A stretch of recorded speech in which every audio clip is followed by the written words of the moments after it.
নমস্কাৰ, এইখিনি দেখা পাই আছে MCR F1 পোৱালি হয়। বহুত ধুনীয়া হৈছে। 14টা পোৱালি হৈছিল, 14টাই আছে আৰু ইয়াৰ পৰা 8টা বুকিং হৈছে, 6টা বাকী আছে।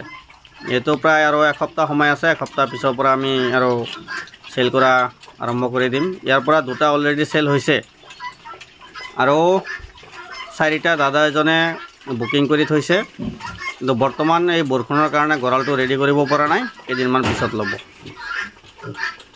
আৰু যদি গঁৰালটো বনাওঁতে ৰেডি নহয় তেতিয়াহ'লে আৰু চেল কৰি দিম বেছি দেৰি হ'লে।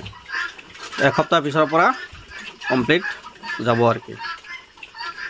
মোৰ ঘৰ হৈছে কামৰূপ জিলা বকো মালিবাৰী সত্ৰ। কামৰূপ জিলা বকৰ পৰা 40 কিলোমিটাৰ আৰু গোৱালপাৰা জিলা ধূপদাৰৰ পৰা হৈছে 12 কিলোমিটাৰ। এইখিনি আমি ডেলিভাৰী নকৰোঁ। বহুতে খোজে যে হোম ডেলিভাৰী হ'ব নেকি। আমি ডেলিভাৰী নকৰোঁ। আমাৰ ঘৰৰ পৰা চাই চিন্তি বাছি ল'ব পাৰিব। আৰু ভিডিঅ'টো সম্পূৰ্ণ চাব। ইয়াৰ দামবিলাক জনাই আছোঁ আৰু আমাৰ লগত কিবা কিবি আছে সেইখিনি আপোনালোকক দেখুৱাম। আৰু ইহঁতক দানা দি আছোঁ বৰ্তমান আমি ব্ৰইলাৰ দানা, যিহেতু হাঁহ কুকুৰা ফাৰ্ম আছে, আমাৰ ডাঙৰ ফাৰ্ম আছে। হাঁহ কুকুৰা, পাৰ চৰাই, বহু ধৰণৰ চৰাই চিৰিকটি আছে। ব্ৰইলাৰ দানা এনি টাইম থাকে আমাৰ। ইয়াক ব্ৰইলাৰ দানা লগতে চাপৰ আৰু অলপমান ভাত দি আছোঁ আৰু লগতে চাৰ্কোফিয়ল ভেট, এইটো অলপ ভিটামিন এইটো দি আছোঁ। আৰু আইৰণ বেজী 2টা দিয়া গৈছে ইয়াক, কিন্তু ইয়াক আমি ভিটামিন ইনজেকশ্যনটো দিয়া নাই। কিন্তু বহুত বেছি গৰমৰ কাৰণে আমি ইনজেকশ্যনটো দিয়া নাই, কিন্তু আইৰণ দিছোঁ 2টা। পেলুৰ খুদ দিয়া গৈছে, লিভাৰ কমপ্লিট।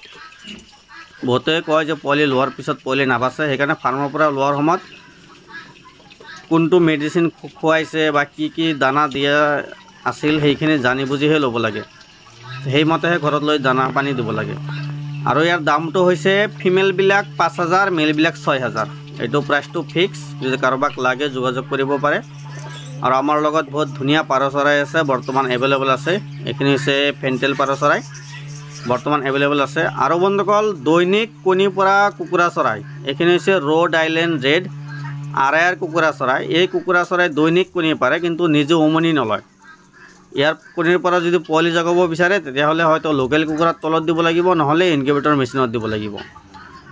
বছৰি 280ৰ পৰা 320টালৈকে কণী পাৰে। আৰু এই কুকুৰা চৰাই আমাৰ থলুৱা কুকুৰা চৰাইৰ দৰে বাহিৰত এৰি দি পালন কৰিব পাৰি, কিন্তু চাৰিওফালে নেট দিব লাগে যাতে বাহিৰৰ কুকুৰা চৰাই ভিতৰত সোমাব নোৱাৰে, বেমাৰ আজাৰ লাগিব পাৰে।